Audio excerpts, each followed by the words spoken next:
Enzymes का digestion में क्या रोल है? स्मॉल इंटेस्टाइन में लीवर और पेनक्रियास, और स्मॉल इंटेस्टाइन से भी स्मॉल इंटेस्टाइनल जूस, लीवर से बाइल जूस, पेनक्रियास से पेनक्रियाटिक जूस आकर मिलता है। फूड है, फूड में लिपिड, प्रोटीन और फैट होते हैं, ठीक है। ये सारे एंजाइम्स के एक्शन की वजह से वो टूटते हैं। कार्बोहाइड्रेट पे कार्बोहाइड्रेट एंजाइम करता है, प्रोटीन पे प्रोटीनेज काम करता है, लिपिड पे लाइपेज काम करता है। कार्बोहाइड्रेट ये है जो हम फूड लेते हैं, वो कार्बोहाइड्रेट हो गया। ये कार्बोहाइड्रेट में शुगर जो है वो एक्शन की वजह से, किसके एक्शन की वजह से? कार्बोहाइड्रेट एंजाइम्स के एक्शन की वजह से वो स्टार्च में टूट जाता है। जो इसमें एमाइलेज एंजाइम आएगा जो सलाइवा के अंदर होता है। एमाइलेज एंजाइम्स की मदद से जो कार्बोहाइड्रेट है वो ग्लूकोज में, सुक्रोज में, फ्रुक्टोज में, सिंपल शुगर सब्सटेंस में टूट जाता है। एमाइलेज फूड कहाँ मिलता है? ये सलाइवा में होता है, जिसको हमने माउथ में पढ़ा है। सलाइवा के अंदर होता है, वो कार्बोहाइड्रेट का डाइजेशन करता है, स्टोमक में जाता है फूड, फिर स्टोमक के बाद स्मॉल इंटेस्टाइन में जाता है। प्रोटीन हम लोग इस रूप में लेते हैं। प्रोटीन जो है वो अमीनो एसिड में टूटता है by the action of proteinase enzyme. Pepsin enzyme की वजह से प्रोटीनेज जो है अमीनो एसिड में टूट जाता है, और ये अमीनो एसिड जो सिंपल सब्सटेंस है ब्लड स्मॉल इंटेस्टाइन में जाता है टूटकर, और वहाँ पे विलाई के द्वारा एब्जॉर्प्शन के द्वारा ब्लड स्ट्रीम में मिल जाता है। वहाँ पे ट्रिप्सिन काम करता है स्मॉल इंटेस्टाइन के अंदर, जो पेनक्रियास से सीक्रेट होता है, जो और उसको छोटे पार्ट्स में तोड़ देते हैं। तो स्मॉल इंटेस्टाइन में कंप्लीट डाइजेशन होता है फूड का, और स्टोमक में भी डाइजेशन होता है। लेकिन दोनों में डिफरेंस क्या है कि इसका पीएच वैल्यू स्टोमक का 1-2 के बीच में होता है और इसका 8 होता है। गुड एसिडिक मीडियम है स्टोमक में फूड के डाइजेशन के लिए, ठीक है। तो प्रोटीन जो है स्मॉल इंटेस्टाइन में ट्रिप्सिन के जरिए टूटता है।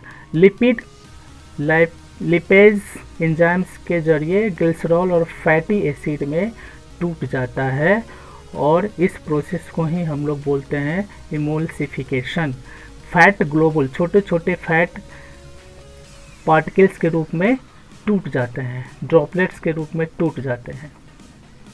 तो इस तरह से वाइल जो लीवर से निकल के आ रहा है उसका हम लोग, और पेनक्रियास से जो निकल के आ रहा है, स्मॉल इंटेस्टाइन जूस जो निकल के आता है, उस सब की मदद से फूड का कंप्लीट डाइजेशन होता है स्मॉल इंटेस्टाइन के अंदर। तो हम लोग देखते हैं एक chart. Carbohydrate, amylase enzyme saliva जो स्मॉल शुगर में तोड़ता है, प्रोटीनेज पेप्सिन स्टोमक में होता है जो ब्रेक डाउन प्रोटीन को स्टोमक में करता है।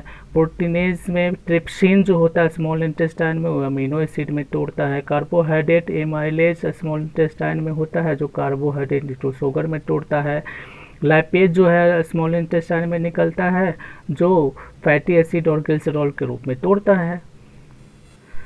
हमारे डाइजेस्टिव सिस्टम में ग्लैंड होते हैं, सलेवरी ग्लैंड जिससे कि सलाइवा निकलता है, जिसमें एमाइलेज एंजाइम्स होता है वो। और दूसरा जो ग्लैंड, सबसे बड़ा ग्लैंड बॉडी का लीवर, जिससे बाइल जूस निकलता है। और तीसरा पेनक्रियाज, जैसे पेनक्रियाटिक जूस निकलता है। तीनों मिल करके फूड को कंप्लीट डाइजेशन होने में हेल्प करते हैं। टेबल देख सकते हैं आप, इसमें कुछ समराइज करके दिया हुआ है। सलेवरी एमाइलेज सलाइवा में जो निकलता है माउथ में, वह स्टार्च और ग्लूकोजेन को मल्टोज में तोड़ता है, सलेवरी ग्लैंड से निकलने वाला। दूसरा पेप्सिन है, स्टोमक के अंदर प्रोटीन को पेप्टाइड में तोड़ता है, स्टोमक ग्लैंड से निकलता है। लाइपेज है, स्मॉल इंटेस्टाइन से निकलता है, फैट को ग्लिसरॉल और फैटी एसिड में तोड़ता है, स्टोमक ग्लैंड से भी निकलता है। पेनक्रिएटिक एमाइलेज स्मॉल इंटेस्टाइन में जाता है, पेनक्रियास से सिक्रेशन होकर स्टार्च को मल्टोज में तोड़ता है, ओरिजिन पेनक्रियाज है। पेनक्रिएटिक लाइपेज भी है जो स्मॉल इंटेस्टाइन में जाता है, पेनक्रियाज से निकल करके फैट को ग्लिसरॉल और फैटी एसिड में तोड़ता है, ओरिजिन पेनक्रियाज से निकल रहा है। उसके बाद ट्रिप्सिन है, स्मॉल इंटेस्टाइन के अंदर ही, स्मॉल इंटेस्टाइन से ही निकलता है, जो पेप्टाइड को सिंपल पेप्टाइड में तोड़ने का काम करता है। ठीक है।